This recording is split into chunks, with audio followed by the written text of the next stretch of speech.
Stop being clouded by social expectations and emotional weights. We go to God so we can get perspective. And remember what I told you before about this, particularly with women, there are sets of social expectations. A lot of it set up by media and fashion, and you go window shopping and television shows and reality shows and talk shows. They are creating expectations that aren't realistic, that don't connect with Scripture, that aren't tied to your relational health. People say they are, but they're not. And they're creating expectations that if I don't do these things, then this is going to happen. I got to do this and got to do that. Your expectations need to come from the Lord.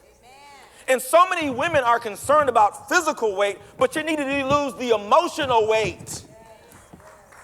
The emotional weight is heavier than the physical weight. And for some of you, if you lost the emotional weight, you'll lose the physical weight. You'll be surprised, the physical weight is not the issue you think it is with men. It is something they think about, but it is not to the degree that you think about it.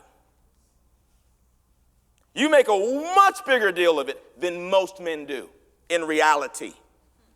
And so your focus needs to be what? On his need, not on these external social expectations that don't even come from Scripture. Approval and acceptance, your standards are too high. You got standards. Okay, so there's a difference between what has to be done and your personal preference. You have personal preferences. You like it this way. It's easier, it's faster, but it can really be done without all your preferences, but you want them to do it your way. And so you're constantly disapproving things they do because it doesn't meet your standard, your personal standard. Yeah. Let them do it wrong. I was listening to this talk show, and it's okay. You know, the women were on there, and they were talking about, you know, sometimes they let their husbands do things.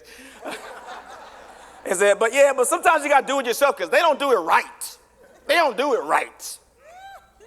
And objectively speaking, in many instances, the woman handles it better. But let that man do it. Is somebody going to die? Is somebody going to die?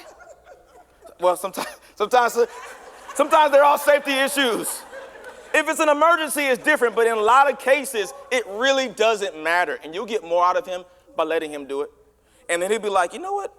The way she does it actually is better. And he may, on his own, adopt your way.